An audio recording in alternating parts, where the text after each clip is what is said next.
And thanks for joining us. I'm Tim Gordon. Our top story at 5:30, Portland's Sellwood business owners fear a serial burglar is targeting their stores. The businesses all sell things like crystals and jewelry. Security camera footage from the Soulful PDX store shows the suspect throwing items into a backpack while the alarm blares before making their way out the door back on January 28th. You see him go right there. On January 31st, Portland Rocks was also broken into, with the owner saying they lost thousands of dollars worth of valuable goods. The cameras caught the moment a thief broke the glass on the front door there. For the business owners, the thefts are personal. I had a really good cry about it. I just felt really violated and unsafe. And I just never expected it because I thought this place was completely protected. A lot of these rocks and minerals I've collected over a lifetime, so they're kind of like family members to me. So I was pretty sad that some of my favorites were gone. The owners are asking the community to keep an eye out for any of the stolen items. Police have not confirmed if the break-ins are connected, but say it's possible. A St. Helens man is in custody, accused of plotting to kill ICE agents. Police arrested 19-year-old Raiden Coleman outside an assisted living facility where he works. According to court documents, Coleman was making payments to buy AR rifles and had gathered bottles and sand for Molotov cocktails. Authorities also say Coleman admitted to some of his plan. He's set to appear in court on Wednesday. Meanwhile, a federal judge in California has ruled a new law in the Golden State, blocking federal law enforcement like ICE agents from covering their faces with masks, discriminates against those federal officers. That's because California singled out federal agents, the judge said, and doesn't ban state or local authorities from covering their faces. That said, the ruling handed California Democrats a win, allowing a law that requires authorities to display ID to go into effect. Right now, lawmakers in Olympia are working to ban face masks for all law enforcement. In Minnesota, where federal agents have been involved in 2 recent deadly shootings, some students found a creative way to protest the ICE crackdown in their state. Jonah Kaplan has their story. Lift every voice and sing. 300 students singing Lift Every Voice. We have come. Not just an anthem, but a call for positive action. And that was also the challenge to students from the principal of the Fair School in Crystal, who did not support the idea of a school walkout. We're a school of the arts. Our kids are very creative, and so I like them at any time to use their creative thought process in everything that we do. Challenge accepted, and thus came this chain of love. When was the last time you saw paper chains? How'd you get the idea? I think the last time I saw a paper chain was last year when we were counting down the days till summer. 6th grader Bryn Halupnik recruited hundreds of others to draw, write, and stamp words of encouragement when so many are feeling depressed or scared. There are many ways of protesting, and some people prefer different ways. And if you have the courage to do that, it's great, but it's not always going to be the best way. I'm going to remember those that have gone through this, and I'm going to think about how this is not something I would ever expect to go through, and that it's way more than just my life, and it's other people's lives too. The chain might come down eventually, but the bond between neighbors unbreakable. Well, hundreds of people gathered on the state capitol steps in Washington today to support the proposed Millionaires tax. The Senate Ways and Means Committee passed the bill last night. A vote on the Senate floor is expected after this week. People from several unions took part in the rally there today. The bill would create a 9.9% income tax for households that make more than $1 million per year. It would also reduce some taxes for small businesses, expand the working families tax credit, and eliminate the sales tax on hygiene items, among other things. We need to get to a much more progressive tax system, and I see this as a first step. It's just the first step so that we can start backing off on the super regressive taxes, like, the sales tax, for example, and move some of that revenue then into progressive income tax, which is something that I think our state really needs. It clearly works for a lot of states.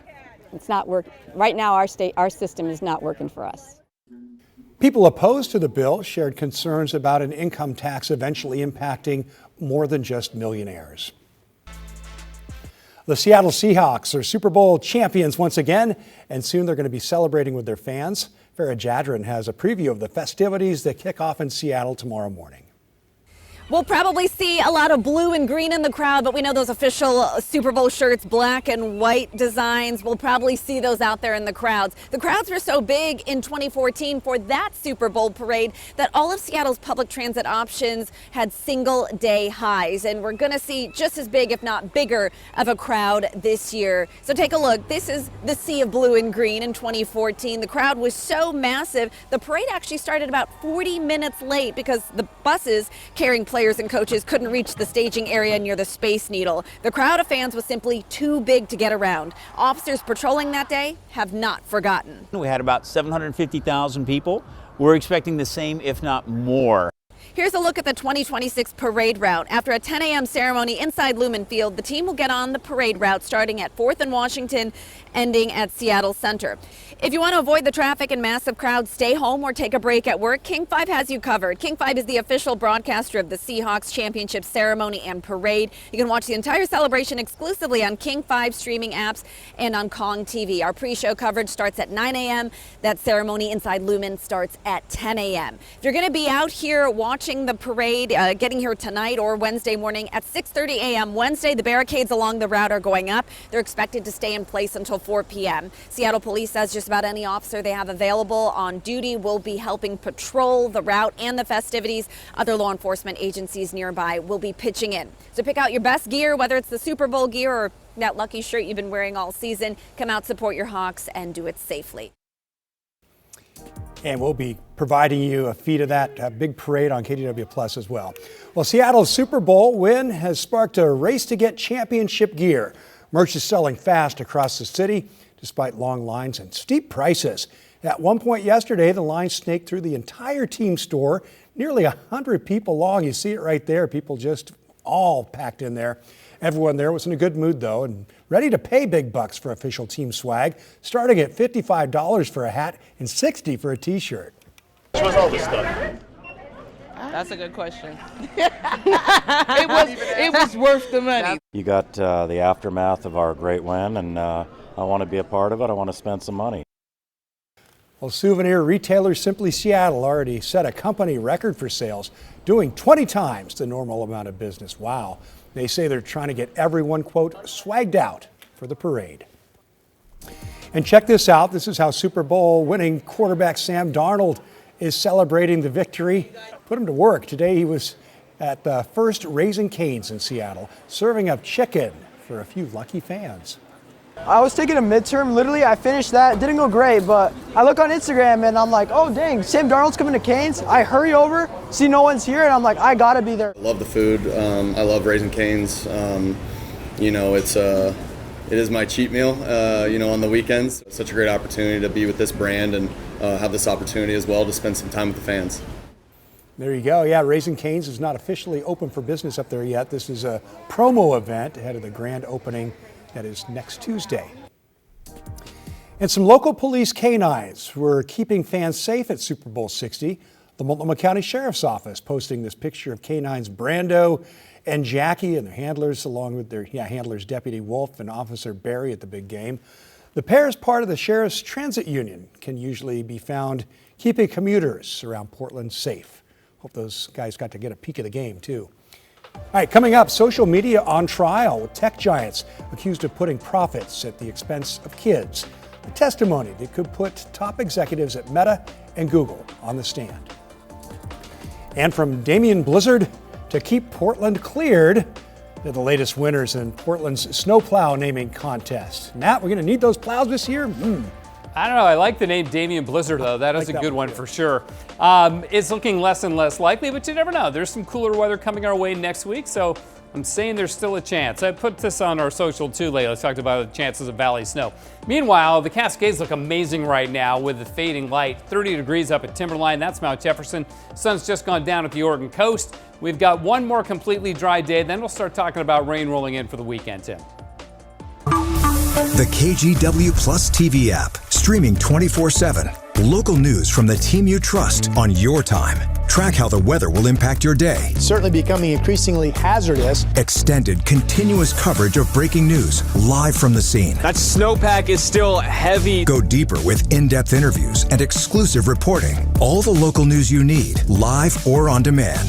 kgw-plus. Download on your TV and watch for free.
We have now issued a weather impact alert. We could expect conditions in some parts of our area to change drastically pretty soon, right? And very quickly, yeah.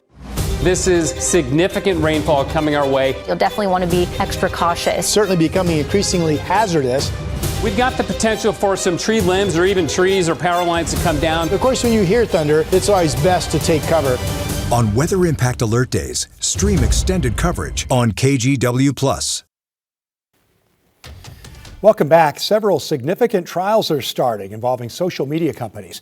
They're accused of creating platforms that are designed to harm children and get them addicted. Here's NBC senior legal correspondent Laura Jarrett with the analysis. This morning, social media on trial, with a number of tech titans facing multiple legal challenges. Instagram owner Meta now on trial in New Mexico, accused of failing to keep kids safe from harmful content and online predators. The culture at Meta is not safety first, it's brand first. While in Los Angeles, a landmark lawsuit against Meta and Google, accusing the social media platforms of knowingly designing addictive products that could harm children. The now 20-year-old plaintiff alleging the apps targeted her as a minor with harmful and depressive content, leading to self-harm. In opening statements, her lawyers arguing the platforms, quote, engineered addiction in children's brains.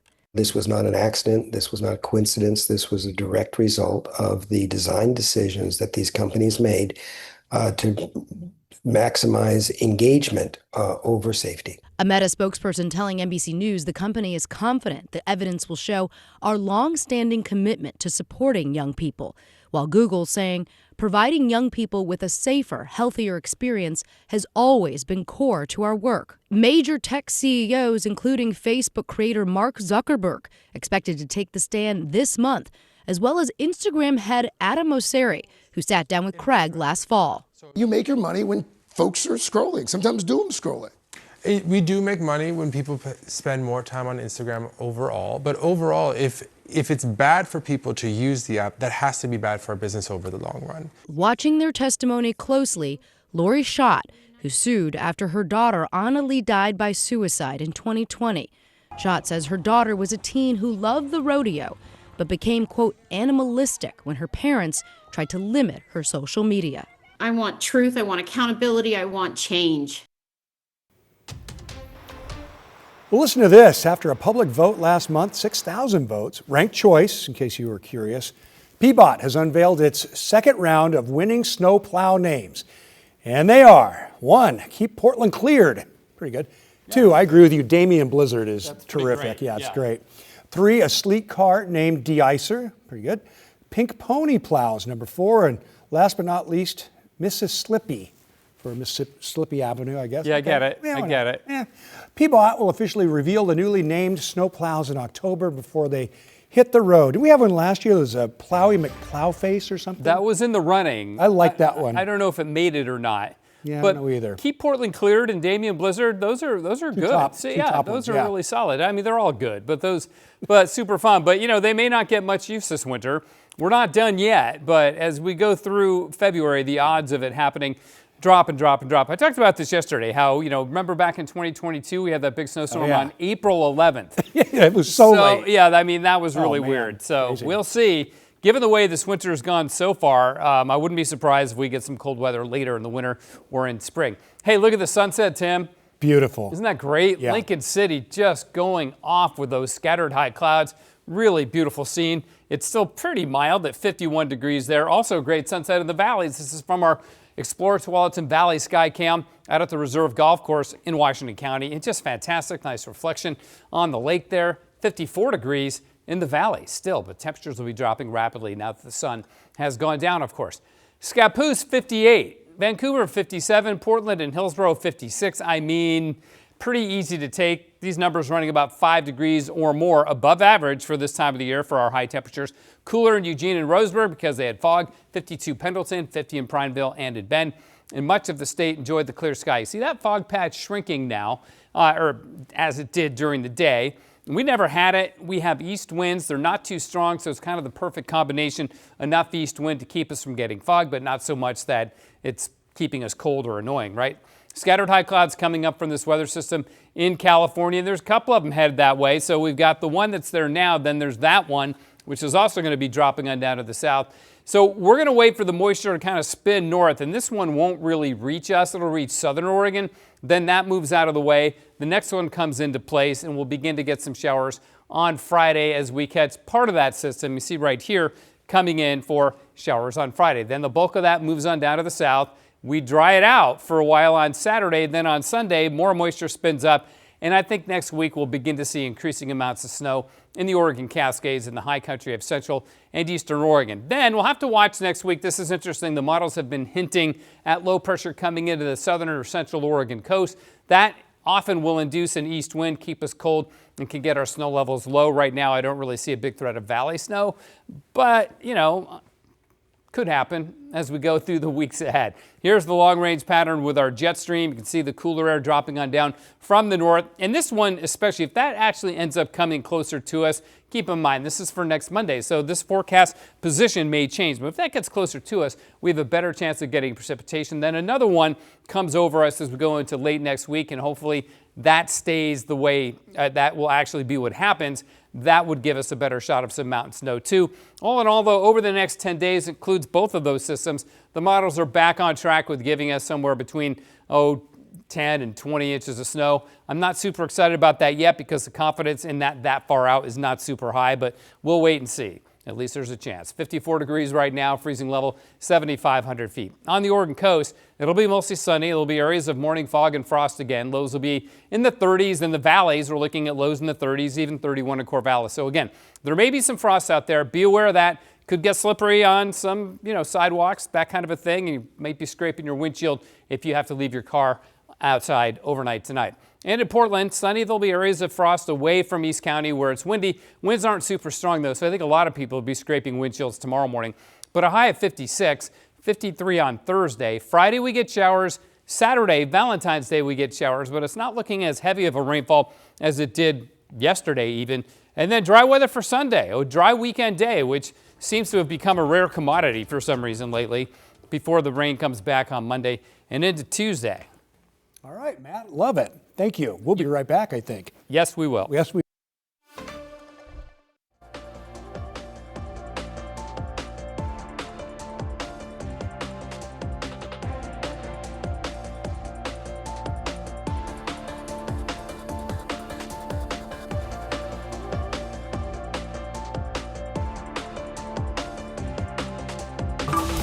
The kgw-plus TV app, streaming 24/7.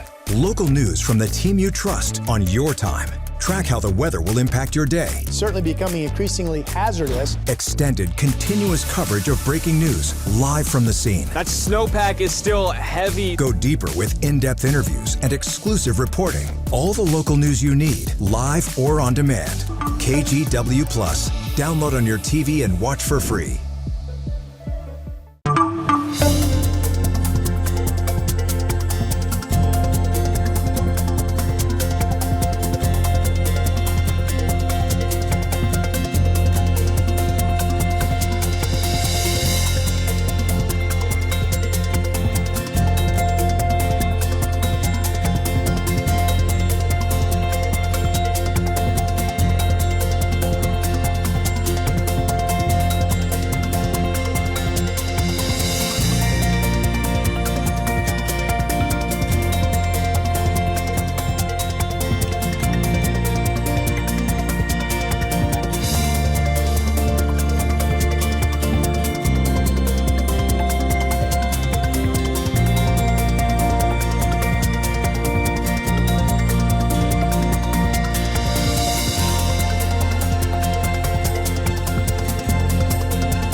kgw-plus TV app, streaming 24/7. Local news from the team you trust. Track how the weather will impact your day. Breaking news live from the scene. All the local news you need. kgw-plus. Download on your TV and watch for free.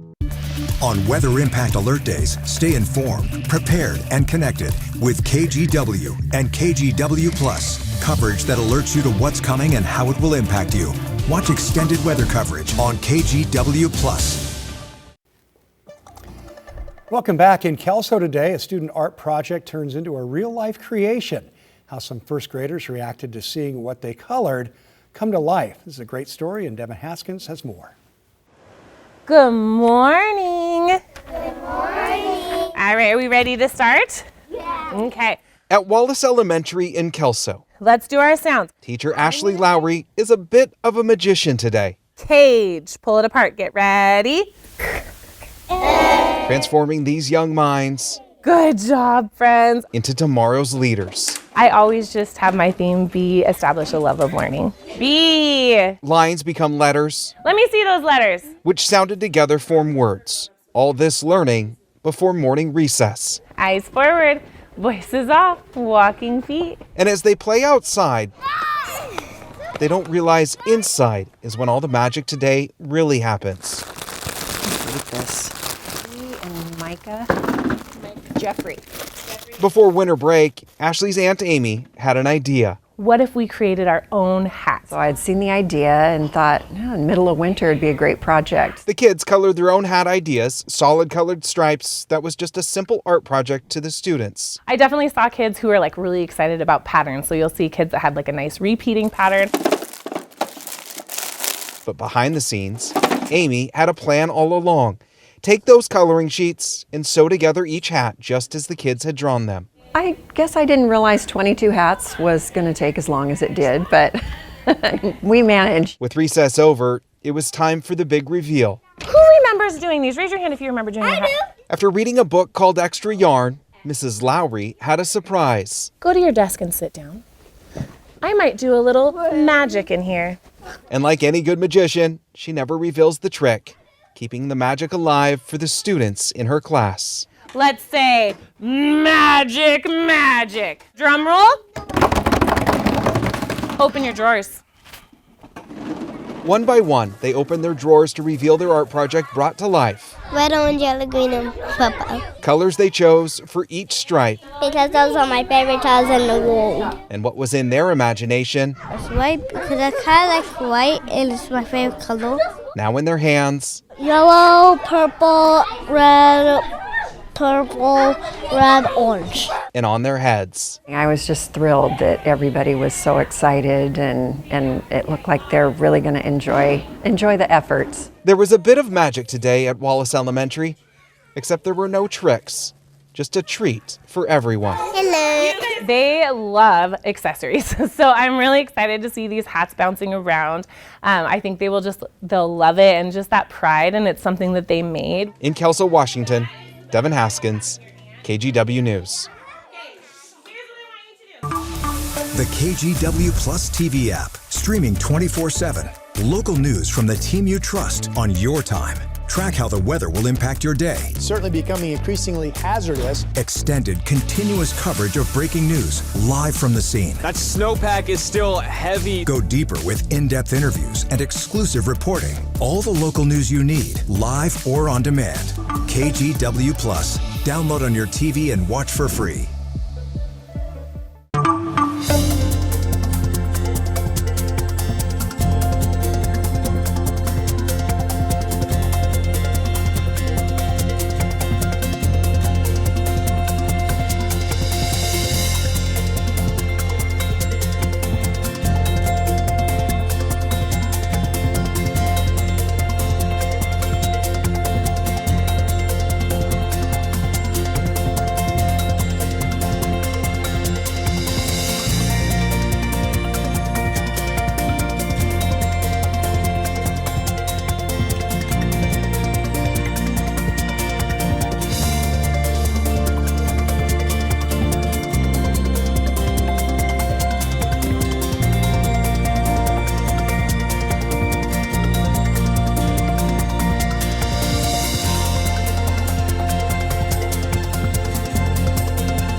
The kgw-plus TV app, streaming 24/7. Local news from the team you trust. Track how the weather will impact your day. Breaking news live from the scene. All the local news you need. kgw-plus. Download on your TV and watch for free.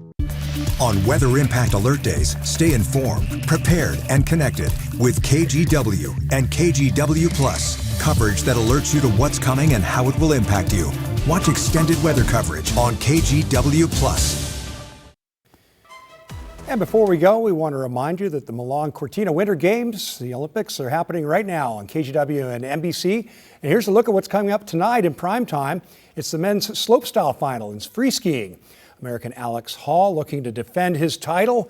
And if you missed Jackie Wiles live today, you can watch again around 8:40 tonight. And in figure skating, it's the men's short program with American Ilya Malinin. That's always exciting. It's going to be a great primetime night. Well, stay with us because we have another full hour of news coming up in just 2 minutes. In the meantime, let's check out this view from our Lincoln City Sky Camera. Your top stories are straight ahead.